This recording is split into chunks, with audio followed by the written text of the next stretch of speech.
My name is Tarmack, and welcome to a Gnome review. See the description for timecode jump points to the various sections of this video that you can use to skip to things most important to your buying decisions. This video is based on review code provided by the developer. Gryphon Knight Epic is a side-scrolling shoot-'em-up with a medieval fantasy theme. You play as Sir Oliver riding atop your faithful Gryphon Aquila, who is not just fierce but also immune to all damage. The story premise is that Oliver and his companions have come back from defeating a dragon and plundering its treasure hoard, but that treasure isn't all that it seems. Sir Oliver wields a crossbow, and the game is done in a 2D retro style. It's released on Steam for $13.99 on August 20th.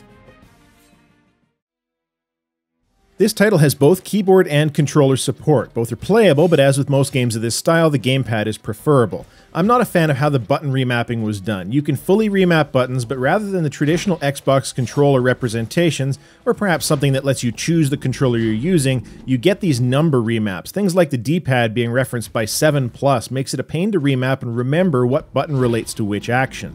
Sir Oliver controls just fine with a reasonable variety of extras, including potions, swappable weapons, and being able to switch the direction of flight, which is a fairly unique feature to games that scroll automatically. As far as performance is concerned, the title runs at a standard 60 frames per second, has windowed mode and options for resolution, but little else due to the retro art style. It also has independent music and sound effect volume controls. I like the variety in combat that the player has control over. Throughout the game, you'll acquire weapons that each have some kind of unique attack in addition to your basic auto-shot crossbow. This could be things like a vertical column of damaging light, a spread-out frost shot, a charge, and you can swap these out on the fly as well as upgrade the attacks and their damage. You also get a squire, which is a little floating buff bot, in essence, that can be swapped out for various effects. These are all very nice, and I quite enjoyed experimenting with different combinations. However, the combat and gameplay contains my biggest gripe, which is a huge issue in my view for a game in this genre. It is slow. When you're playing a shoot-'em-up, especially one with automatic scrolling, in my view it has to be faster than Gryphon Knight is. I was constantly feeling as though I wanted the game to be 30 to 50% faster in scroll speed and Gryphon movement speed. There is a speed buff for your own movement speed, but it's not very much, and the screen speed never changes. And as a result, the game is actually a lot longer than it needed to be for how much level content it has. The plot starts off fairly unique, with the adventure essentially taking place after and as a result of another huge adventure. Without stepping into spoiler territory, the tutorial of the game explains that weapons you took from the dragon's hoard are corrupting their users, and it's up to Sir Oliver to save them. I like that part.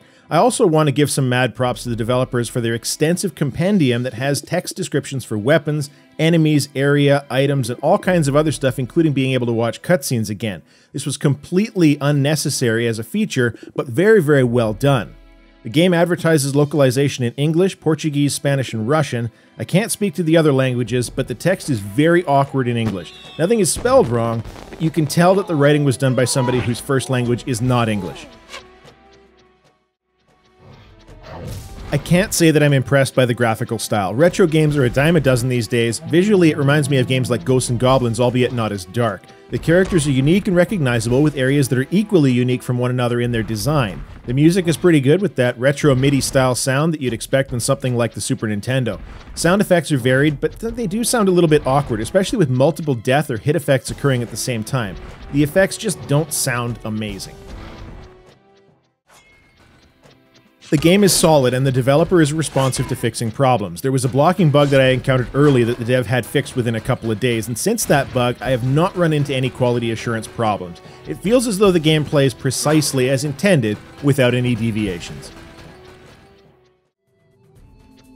I enjoyed Gryphon Knight Epic, but I was also frustrated by it on a number of occasions. For a shoot-'em-up, it's really slow, which actually makes the game take a lot longer than it needs to with how much content it's got. The title performs well, but that's par for the course with a Unity Engine game running retro graphics. The sound design is varied, but isn't smack-you-in-the-face awesome. It's a fun title, but a $14 price tag is way too high.